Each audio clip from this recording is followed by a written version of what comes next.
میری اور اس کی ملاقات آج سے ٹھیک 2 برس پہلے اپولو بندر پر ہوئی۔ شام کا وقت تھا۔ سورج کی آخری کرنیں سمندر کی ان دراز لہروں کے پیچھے غائب ہو چکی تھیں جو ساحل کے بینچ پر بیٹھ کر دیکھنے سے موٹے کپڑے کی تہہ معلوم ہوتی تھیں۔ میں گیٹ آف انڈیا کے اس طرف پہلا بینچ چھوڑ کر، جس پر ایک آدمی چمپی والے سے اپنے سر کو مالش کرا رہا تھا، دوسرے بینچ پر بیٹھا تھا اور حدِ نظر تک پھیلے ہوئے سمندر کو دیکھ رہا تھا۔ دور، بہت دور، جہاں سمندر اور آسمان گھل مل رہے تھے، بڑی بڑی لہریں آہستہ آہستہ اٹھ رہی تھیں اور ایسا معلوم ہوتا تھا کہ بہت بڑا گدلے رنگ کا قالین ہے جسے ادھر سے ادھر سمیٹا جا رہا ہے۔ ساحل کے سب کمکمے روشن تھے، جن کا عکس کنارے کے لرزاں پانی پر کپ کپاتی ہوئی موٹی لکیروں کی صورت میں جگہ جگہ رینگ رہا تھا۔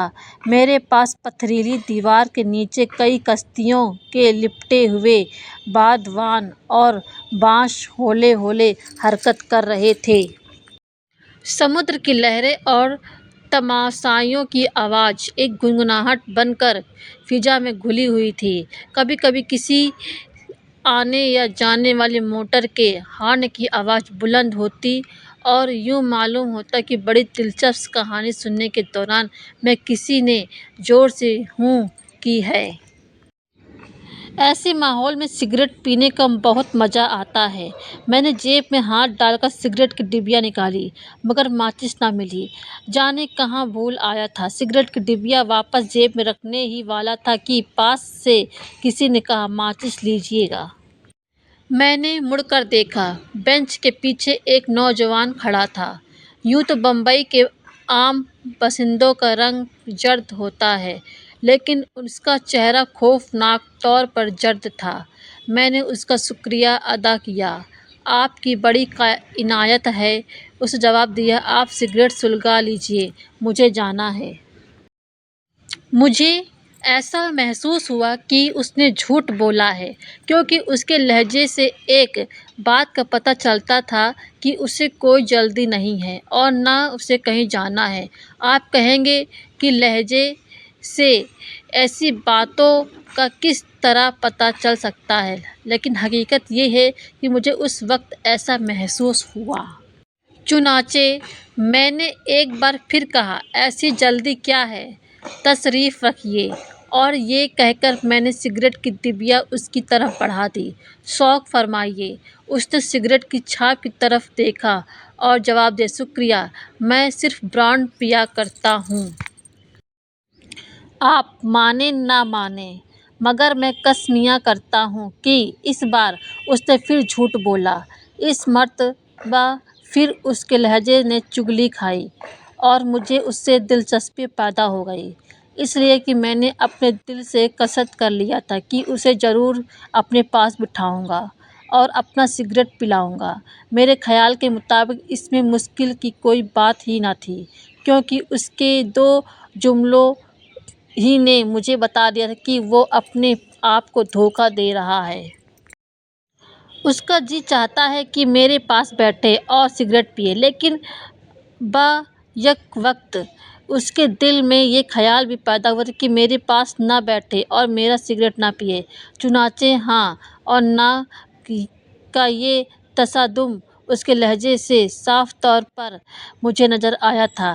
آپ یقین جانیے کہ اس کا وجود بھی ہونے اور نہ ہونے کے بیچ لٹکا ہوا تھا۔ اس کا چہرہ، جیسا کہ بیان کر چکا ہوں، بے حد پیلا تھا۔ اس پر اس کی ناک، آنکھوں اور منہ کے خطوط اس قدر مدھم تھے جیسے کسی نے تصویر بنائی ہے اور اس کو پانی سے دھو ڈالا ہے۔ کبھی کبھی اس کی طرف دیکھتے دیکھتے اس کے ہونٹ ابھر سے آتے، لیکن پھر راکھ میں لپٹی ہوئی چنگاری کے مانند سو جاتے۔ اس کے چہرے سے دوسرے خطوط کا بھی یہی حال تھا۔ آنکھیں گدلے پانی کی 2 بڑی بڑی بوندیں تھیں، جن پر اس کی چوڑی پلکیں جھکی ہوئی تھیں۔ بال کالے تھے مگر ان کی سیاہی جلے ہوئے کاغذ کے مانند تھی جنہیں بھونسلا پن ہوتا ہے۔ قریب سے دیکھنے پر اس کی آنکھ کا نقشہ معلوم ہو سکتا تھا مگر دور سے دیکھنے پر وہ بالکل چپٹی معلوم ہوتی تھی۔ جیسا کہ اسے بیشتر بیان کر چکا ہوں، اس کے چہرے کے خطوط بالکل بھی مدھم تھے۔ اس کا قد عام لوگوں جتنا تھا، یعنی نہ چھوٹا نہ بڑا۔ البتہ جب وہ ایک خاص انداز میں یعنی اپنی کمر کی ہڈی کو ڈھیلا چھوڑ کے کھڑا ہوتا تو اس کے قد میں نمایاں فرق پیدا ہو جاتا۔ اسی طرح جب کہ وہ ایک دم کھڑا ہوتا تو اس کا قد جسم کے مقابلے میں بہت بڑا دکھائی دیتا۔ کپڑے اس کے خستہ حالت میں تھے لیکن میلے نہیں تھے۔ کوٹ کے آستینوں کے آخری حصے کثرت استعمال کے باعث گھس گئے تھے اور پھسڑے نکل آئے تھے۔ کالر کھلا تھا اور قمیض بس ایک اور دھلائی کی مار تھی مگر ان کپڑوں میں بھی وہ خود کو ایک باوقار انداز میں پیش کرنے کی صحیح کر رہا تھا۔ میں صحیح کر رہا تھا اس لیے کہا کیونکہ جب میں نے اس کی طرف دیکھا تھا تو اس کے سارے وجود میں بے چینی کی لہر دوڑ گئی تھی اور مجھے ایسا معلوم ہوا تھا کہ وہ اپنے آپ کو میری نگاہوں میں اوجھل رکھنا چاہتا ہے۔ میں اٹھ کھڑا ہوا اور سگریٹ سلگا کر اس کی طرف ٹِبیاں بڑھا دیں۔ شوق فرمائیے۔ یہ میں نے کچھ اس طریقے سے کہا اور فوراً ماچس سلگا کر اس انداز سے پیش کی کہ وہ سب کچھ بھول گیا۔ اس نے ڈبیا میں سے سگریٹ نکال کر منہ میں دبا لیا اور اسے سلگا کر پینا بھی شروع کر دیا لیکن ایکا-ایکی اسے اپنی غلطی کا احساس ہوا اور منہ میں سے سگریٹ نکال کر مصنوعی کھانسی کے آثار حلق میں پیدا کرتے ہوئے اس نے کہا۔ کیونڈر مجھے راس نہیں آتے۔ ان کا تمباکو بہت تیز ہے۔ میرے گلے میں فوراً خراشیں پیدا ہو جاتی ہیں۔ میں نے اس سے پوچھا آپ کون سی سگریٹ پسند کرتے ہیں؟ اس نے تتلا کر جواب دیا میں دراصل سگریٹ بہت کم پیتا ہوں کیونکہ ڈاکٹر اروکر نے منع کر رکھا ہے۔ ویسے میں 3 فالو پیتا ہوں جن کا تمباکو تیز نہیں ہوتا۔ اس نے جس ڈاکٹر کا نام لیا وہ بمبئی کا بہت بڑا ڈاکٹر ہے۔ اس کی فیس 10 روپے ہے اور جن سگریٹوں کا اس نے حوالہ دیا اس کے متعلق آپ کو بھی معلوم ہوگا کہ بہت مہنگے داموں پر ملتے ہیں۔ اس نے ایک ہی سانس میں 2 جھوٹ بولے جو مجھے ہضم نہ ہوئے مگر میں خاموش رہا۔ حالانکہ سچ عرض کرتا ہوں اس وقت میرے دل میں یہی خواہش چٹکیاں لے رہی تھی کہ اس کا غلاف اتار دوں اور اس کی دروغگوئی کو بے نقاب کر دوں اور اسے کچھ اس طرح شرمندہ کروں کہ مجھ سے معافی مانگے مگر میں نے جب اس کی طرف دیکھا تو اس فیصلے پر پہنچا کہ اس نے جو کچھ کہا اس کا جزو بن کر رہ گیا۔ جھوٹ بول کر چہرے پر جو ایک سرخی سی دوڑ جایا کرتی ہے مجھے نظر نہ آئی بلکہ میں نے یہ دیکھا کہ وہ جو کچھ کہہ چکا ہے اس کو حقیقت سمجھتا ہے۔ اس کے جھوٹ سے اس قدر اخلاص تھا یعنی اس نے اتنے پرخلاص طریقے پر جھوٹ بولا تھا کہ اس کی میزان احساس میں ہلکی سی جنبش بھی پیدا نہیں ہوئی تھی۔ خیر اس قصے کو چھوڑیے۔ ایسی باریکیوں میں آپ کو بتانے لگوں تو صفحوں کے صفحے کالے ہو جائیں گے اور افسانہ بہت فحش ہو جائے گا۔ تھوڑی سی رسمی گفتگو کے بعد میں نے اس کو راہ پر لگایا اور ایک اور سگریٹ پیش کر کے سمندر کے دل فریب منظر کی بات چھوڑ دی۔ چونکہ افسانہ نگار ہوں اس لیے کچھ اس دلچسپ طریقے پر اسے سمندر، اپولو بندر اور وہاں جانے آنے والے تماشائیوں کے بارے میں چند باتیں سنائیں کہ 6 سگریٹ پینے پر بھی اس کی جھلک میں کھرکھراہٹ پیدا نہ ہوئی۔ اس نے میرا نام پوچھا، میں نے بتایا تو وہ اٹھ کھڑا ہوا اور کہنے لگا، آپ مسٹر ہیں، میں آپ سے کئی افسانے پڑھ چکا ہوں۔ مجھے معلوم نہ تھا کہ آپ ہیں۔ مجھے آپ سے مل کر بہت خوشی ہوئی، واللہ بہت خوشی ہوئی۔ میں نے اس کا شکریہ ادا کرنا چاہا مگر اس نے اپنی بات شروع کر دی۔ ہاں، خوب یاد آیا، ابھی حال ہی میں آپ کا ایک افسانہ میں نے پڑھا، عنوان بھول گیا۔ اس میں آپ نے ایک لڑکی پیش کی ہے جو کسی مرد سے محبت کرتی تھی مگر وہ اسے دھوکہ دے گیا۔ اسی لڑکی سے ایک اور مرد بھی محبت کرتا تھا جو افسانہ سناتا ہے۔ جب اس کو لڑکی کی وفات کا پتہ چلتا ہے تو وہ اس سے ملتا ہے اور اس سے کہتا ہے، زندہ رہو، ان چند گھڑیوں کی یاد میں اپنی زندگی کی بنیادیں کھڑی کرو۔ اس مسرت کی یاد میں جو تم نے چند لمحات کے لیے حاصل کی تھی، اس میں اصل عبارت یاد نہیں رہی۔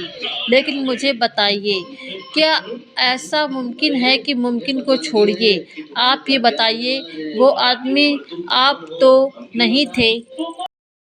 مگر کیا آپ ہی نے اسے کوٹھے پر ملاقات کی تھی اور اس کی تھکی ہوئی جوانی کو اونگتی ہوئی چاندنی میں چھوڑ کر نیچے اپنے کمرے میں سونے کے لیے چلے گئے تھے؟ یہ کہتے ہوئے وہ ایک دم ٹھہر گیا، مگر مجھے ایسی باتیں نہیں پوچھنی چاہیے، اپنے دل کا حال کون بتاتا ہے؟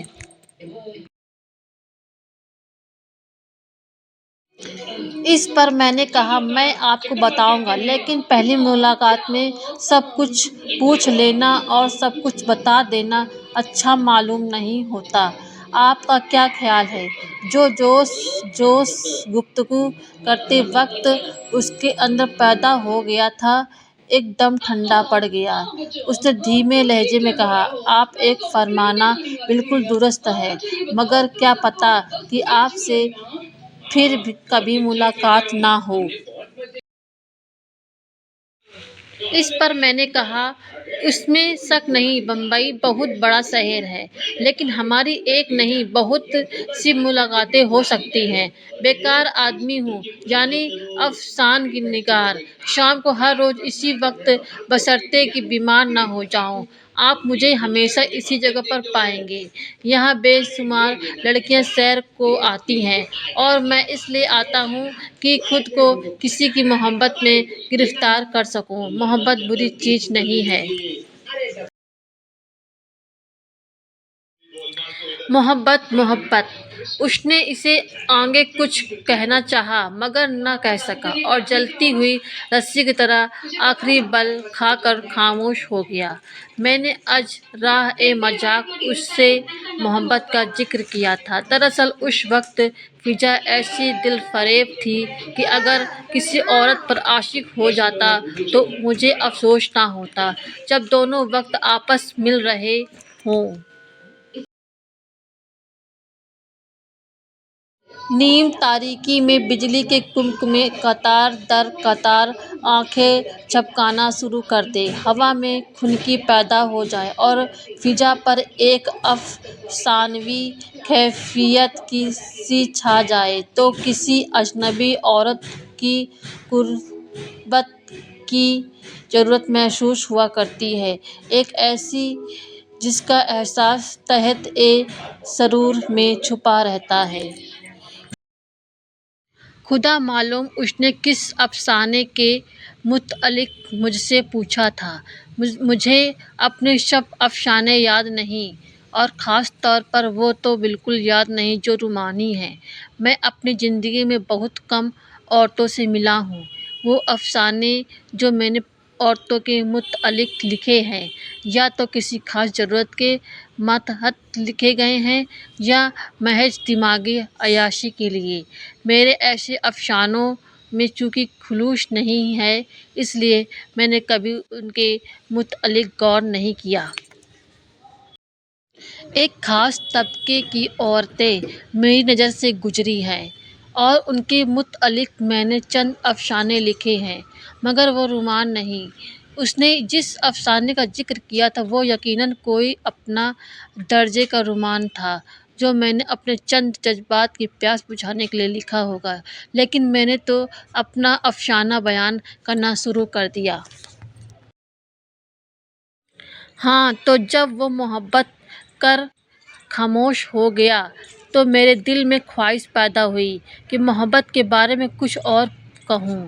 چنانچہ میں نے کہنا شروع کیا، محبت کی یوں تو بہت سی قسمیں ہمارے ماں باپ دادا بیان کر گئے، مگر میں سمجھتا ہوں کہ محبت خواہ ملتان میں ہو یا سائبیریا کے یکبستہ میدانوں میں،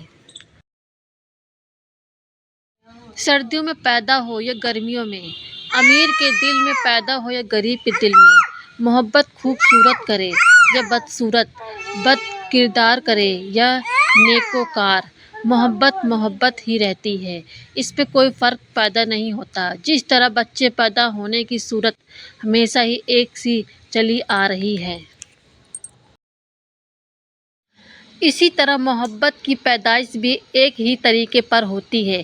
یہ جدا بات ہے کہ شہیدہ بیگم ہسپتال میں بچہ جنیں اور راجکماری جنگل میں، غلام محبت کے دل میں بھگن محبت پیدا کر دے، اور نٹور لال کے دل میں وہ رانی۔ جس طرح بعض بچے وقت سے پہلے پیدا ہوتے ہیں اور کمزور ہوتے ہیں، اسی طرح وہ محبت بھی کمزور رہتی ہے جو وقت سے پہلے جنم لے۔ بعض دفعہ بچے بڑی تکلیف سے پیدا ہوتے ہیں۔ جس طرح عورتوں کا حملہ گر جاتا ہے، اسی طرح محبت بھی گر جاتی ہے۔ بعض دفعہ بانجھپن پیدا ہو جاتا ہے۔ ادھر بھی آپ کو ایسے آدمی نظر آئیں گے جو محبت کرنے کے معاملے میں بانجھ ہیں۔ اس کا مطلب یہ نہیں کہ محبت کرنے کی خواہش ان کے دل سے ہمیشہ کے لیے مٹ جاتی ہے یا ان کے اندر وہ جذبہ ہی نہیں رہتا۔ نہیں، یہ خواہش ان کے دل میں موجود ہوتی ہے،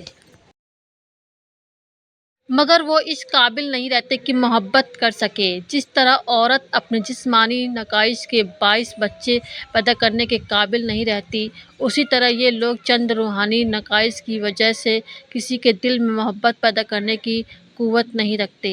محبت کا انعکاس بھی ہو سکتا ہے۔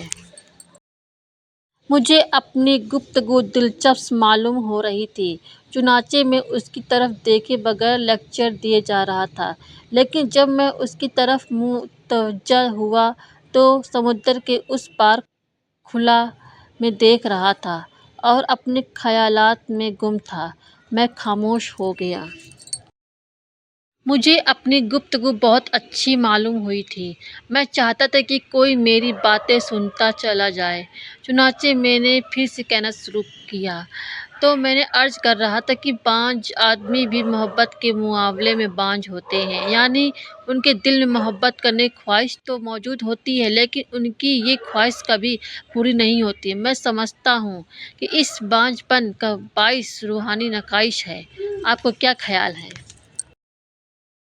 اس کا رنگ اور بھی زرد پڑ گیا۔ میں نے اس نے کوئی بھوت دیکھ لیا ہو۔